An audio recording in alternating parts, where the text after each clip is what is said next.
प्रतिष्ठा की जो नियम है वहीं पर हो रहा है, जहाँ मूर्ति वो है, नई मूर्ति है, लेकिन अभी उसको खोला नहीं गया है। अभी शरीर को ढक दिया गया है कपड़े से।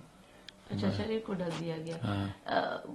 एक तस्वीर बार बार सामने आ रही कि प्रभु की आंखें खुली हुई हैं, हालांकि ये कह रहे कि पुरानी तस्वीर है। जब तक प्राण प्रतिष्ठा नहीं होती पूरी प्रक्रिया, तब तक क्या आंख खोला जा सकता है? नहीं नेत्र नहीं, सब झूठा है एकदम। नेत्र जब मूर्ति तैयार हो जाती है, जिस मूर्ति का निर्णय हो जाता है कि इसी मूर्ति को वहाँ ले जाना है, तो उसके नेत्र तुरंत बंद कर दिए जाते हैं और उसको स्थापित कर दिया जाता है। तो ये काम जो है वो तो वही होता है, और जो आँख खुली हुई दिखाई दिया मूर्ति, वो मूर्ति है ही नहीं है। ऐसा ऐसा स्वरूप मिल ही नहीं सकता। यदि मिल गया है तो उसकी जांच होगी, या फिर ऐसे किसने खोल दिया और कैसे ही मूर्ति वायरल होगी। और एक बात ये भी है कि अगर प्राण प्रतिष्ठा पूरी नहीं होती है, तब तक क्या श्रृंगार ये सब होता है प्रभु का?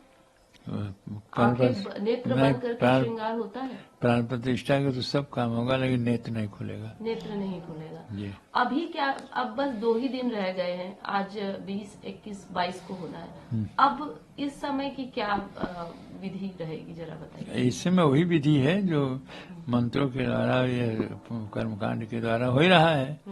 और इसमें जो है यह है, जितने भी कार्य हैं वो होंगे, लेकिन नेत्र नहीं खुलेगा उनके। और शरीर खुला सकता है, खोल सकते हैं ये पंडित हैं, क्योंकि और जगह शरीरों में उसको जो देना पड़ता है, पुष्पाधिवास, जलाधिवास आदि सब होता है काम, तो कुछ न कुछ होता है।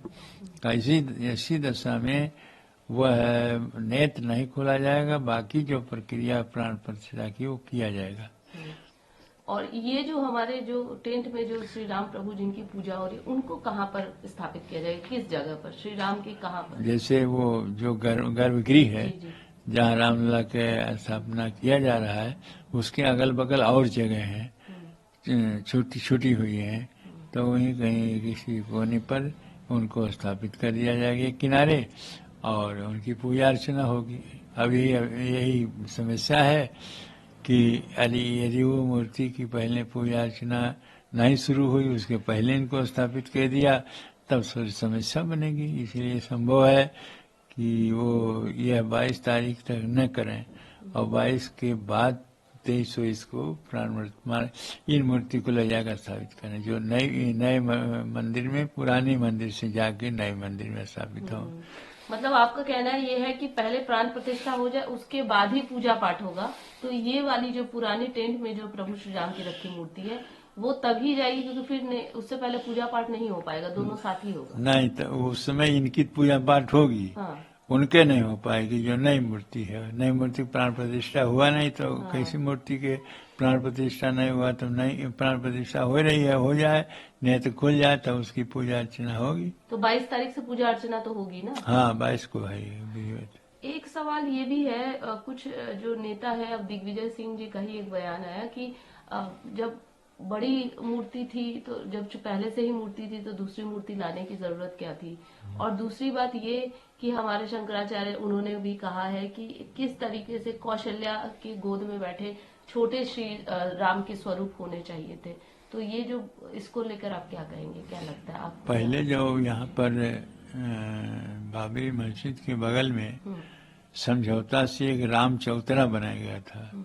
उस राम चौतरे पर जो चांदी की मूर्ति बनाई गई थी इनका कौशल्या जी का, ठीक है, तब उसमें भगवान को गोद में लिए हुए माता कौशल्या जी गोद में लिए हैं, और इस प्रकार का चित्र उनके बना था जी। लेकिन ये बात जो कह रहे हैं कि मूर्ति भी ऐसी होनी चाहिए थी, कांग्रेस की तरफ से कहा जा रहा है, इस पर क्या कहेंगे आप? अभी जो मूर्ति है वो ना होके कौशल्या की गोद में इस तरीके की मूर्ति होनी चाहिए थी, छोटा स्वरूप होना चाहिए था, बाल स्वरूप होना चाहिए। उसमें राम चौतरम ऐसे ही था, ऐसे होना चाहिए था, लेकिन ये लोगों ने किस प्रकार से अलग बनाया है, ये तो यही है, समझ में आ जाएगा जब वहां से ले जाके वहां स्थापित करेंगे। अच्छा, ये वाली पुरानी जी, जो प्रभु की वो है। तो लेकिन अभी भी तो बाल रूप में ही बनाया गया है ना प्रभु की मूर्ति। बाल रूप पे है ये 5 साल की अवस्था, तो कोई फ्रॉड थोड़ी माना जाता है।